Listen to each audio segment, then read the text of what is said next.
just heard was the 5 different feels I'll use when playing Gypsy Jazz rhythm guitar.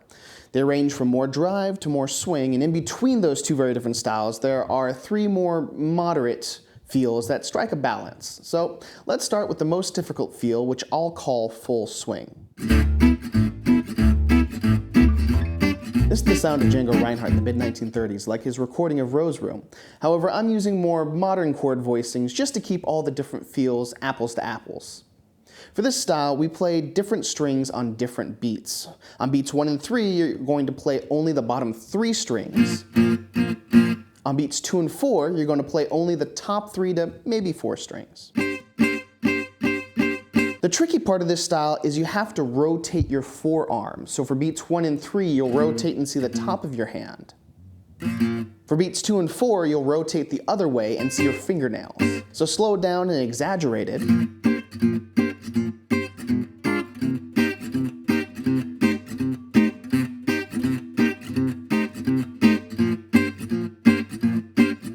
Hearing only higher notes on beats 2 and 4 is what really makes this style swing so much. Just remember, don't hit the beats 2 and 4 harder like this.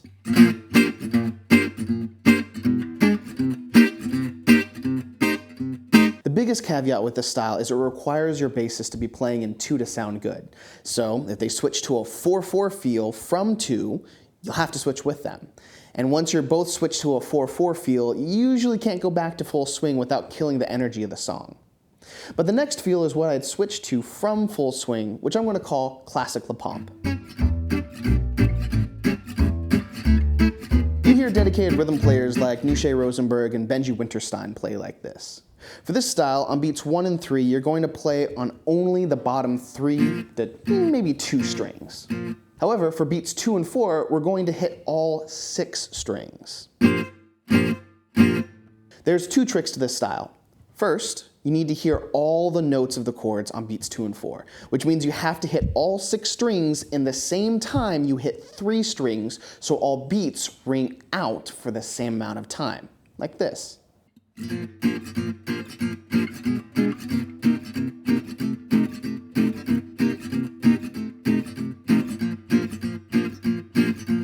Versus choking the chords too quickly.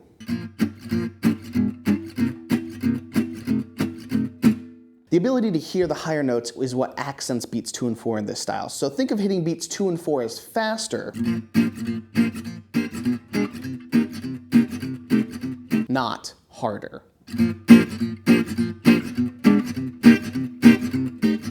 The second trick to this style is to avoid emphasizing the lower notes, which requires a lot of pick angle.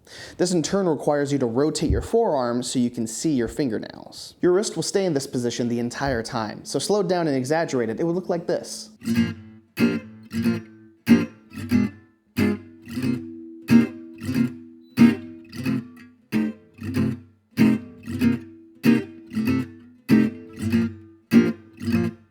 This is by far my favorite style of playing and how I prefer to play on recordings.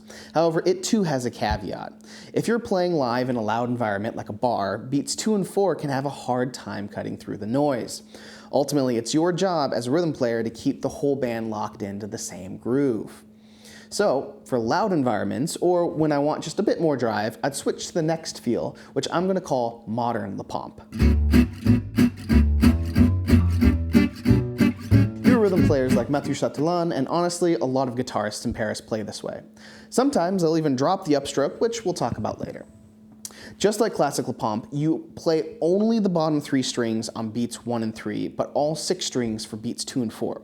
For modern Pompe, we're going to hold notes for a shorter amount of time with our left hand than classical Pompe.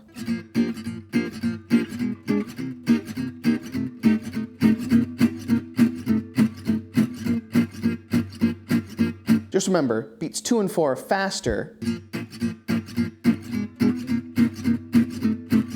not harder. For your right hand, we're going to be in a more neutral position. Your pick angle, or the edge that you hit the strings with, doesn't really matter. However, for rotation, you basically want your pick flat. This is going to help emphasize the lower notes for all beats, giving us a more driving 4-4 feel. So, slowed down and exaggerated, it would look like this.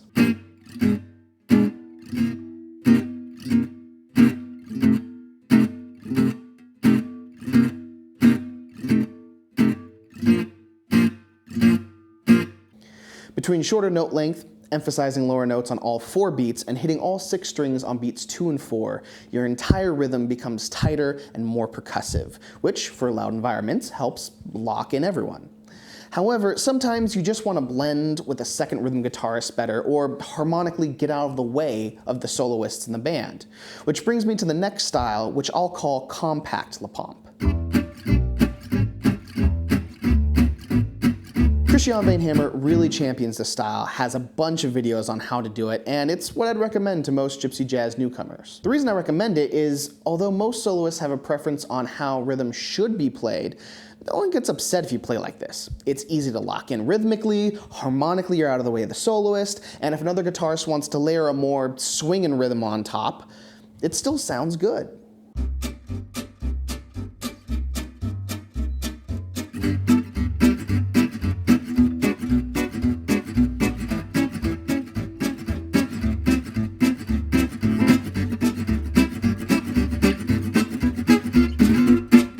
Compared to modern La Pompe, there are 2 differences: how hard you press down the strings with your left hand and the amount of strings you hit with your right hand. For compact La Pompe, we're going to half press the strings with our left hand.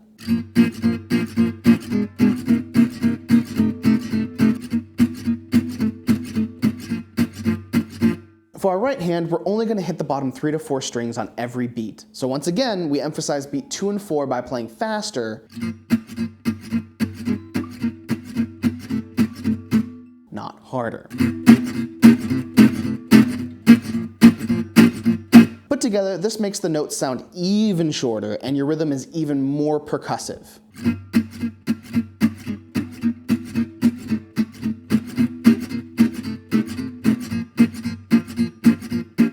The caveat to this style is if anyone is relying on you for harmonic content.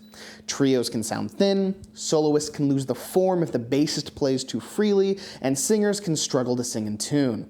But if you need to blend well with other rhythm players or give soloists the most amount of space to play, it's great. Which brings me to my final style, which I'll call full drive.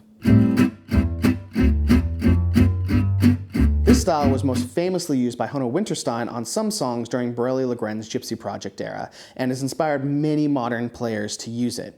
I've also heard a lot of players in Germany play like this as well. There's no special forearm or wrist movement, just a few rules. First, no upstroke unless it's some rhythmic accent. Second, make sure you always hit the bottom 3 to 4 strings. Hitting all 6 strings on beats 2 and 4 is optional, but generally you'll be releasing the chord before your pick even hits those notes.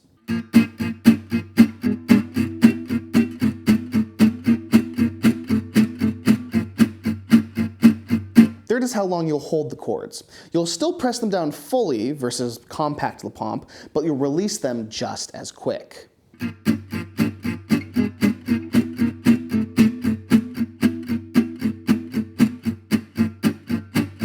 Or if you want more drive and energy, you can fully hold the chords.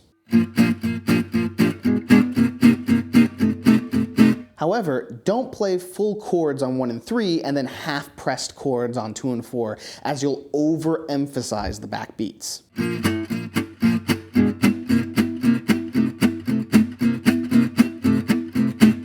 Additionally, you always need to at least half-press chords, otherwise sometimes you'll get this horrible metallic sound from hitting natural harmonics. For this style, we have a very slight emphasis on 2 and 4, and you adjust this emphasis by how much faster you play 2 and 4. So first, here's an actual 4 on the floor feel, like you might hear in trad jazz.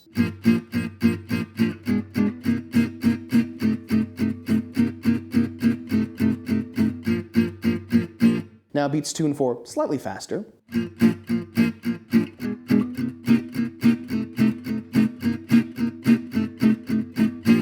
And now much faster.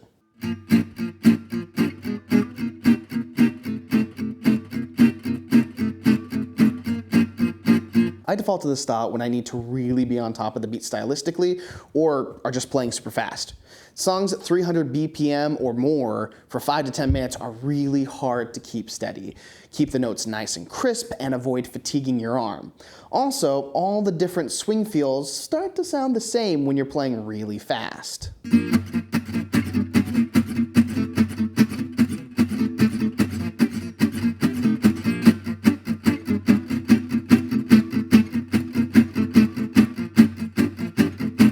Finally, everything I've mentioned in this video doesn't take into account adjustments you'd make for stylistic choices, pushing or dragging the backbeat, dynamics, just basic swing feels that I'll play during a typical show. But hopefully this helps you in your quest to become a great accompanist. If you enjoy this video or feel like I missed something, let me know down below in the comments and consider subscribing, as it does help me out.